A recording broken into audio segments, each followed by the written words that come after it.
ወደዛች ከተማ ገብቼ እነዚህን እግዚአብሔርን የማያውቁ የዓመቱ 20,000 ቤተሰብ የዓመቱ 20,000 የነነዌ ሕዝብ እግዚአብሔርን አያውቀው አህዛባዊ ባህል አለው።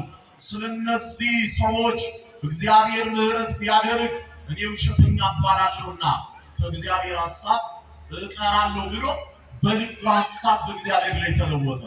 የልብን ግን ማን ያውቃል ወገኖች?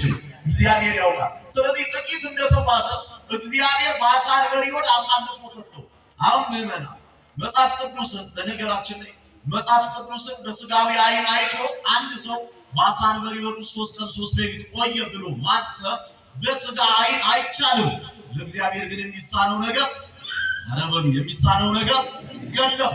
እግዚአብሔር በዘመነ ስጋዬ ሊያደርገው ያሰበውን ምስጢር በአሕዛብ ከተማ ባለው በዛ ባህር ውስጥ በአሳን በሪዮድ ውስጥ ታላቁን ነቢይ አሳልፎ በማስጠር ልክ ነቢዩ በአሳን በሪዮድ ውስጥ 3 ቀን 3 ሌሊት ቆይቶ ወጥቶ ከተማይቱ ከነደደው እሳት ምሕረት እንዳገኘች ሁሉ የኛ ጌታ የድንግል ማርያም ልጅ ኢየሱስ ክርስቶስም በአዲስ ኪዳን 3 ቀን 3 ሌሊት በመቃብር ውስጥ አድሮ ከዘላለም ሞት ከሲኦል እስራት ሕዝቡን ዋጀ። ክብርና ምስጋና ለእሱ ይሁንለት።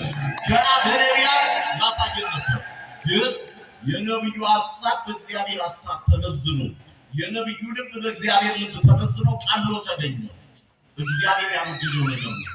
አሁን ከነቢዩ ሕይወትና ከማርያም ሕይወት አንድ ነገር እንማራለን። የማርያም ሕይወት በእግዚአብሔር ሐሳብ የከበረ ሐሳብ ነው። የማርያም መልክ የአምላክን መልክ ይመስላል። የማርያም ሐሳብ እንደ አምላክ ያለ ሐሳብ ነው ማለት እመቤታችን ያሰበችው እመቤታችን የወደደችው ራሱ እግዚአብሔር የወደደው ነው። ነቢዩ ግን ያሰበው እግዚአብሔር ያላሰበው ነው። እግዚአብሔር ያልወደደውን ነገር ስለሆነ እግዚአብሔር በራሱ ሕዝብ ማትረፊያ እንዲሆን ነቢዩን በአሳን በሪዮድ ውስጥ በመቆየት ሕዝቡን ስለ ንስሐ እንዲሰብክ አደረገ። ክርስቲያኖች በዚህ ሰው ሕይወት ግን አንድ ነገር እንማራለን።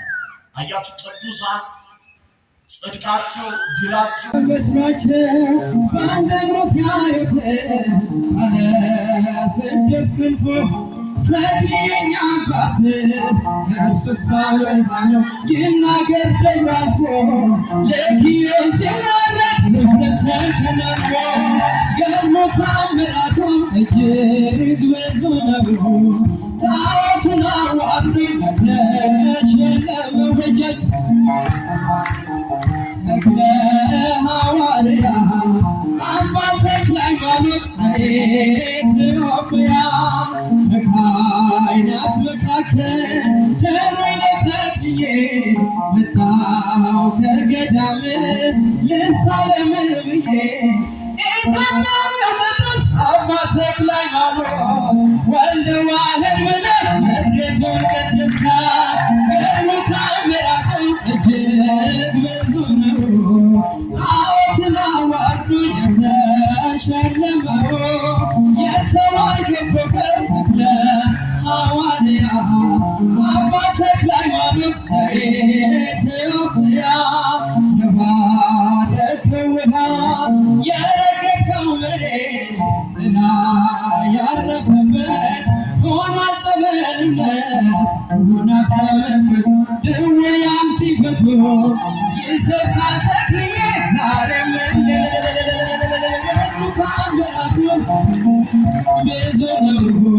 ጣዖትን አዋርዶ የተሸለመው የተዋሕዶ ኮከብ ተክለ ሐዋርያ አባ ተክለ ሃይማኖት ዘኢትዮጵያ ገድሉ ታምራቱ እጅግ ብዙ ነው።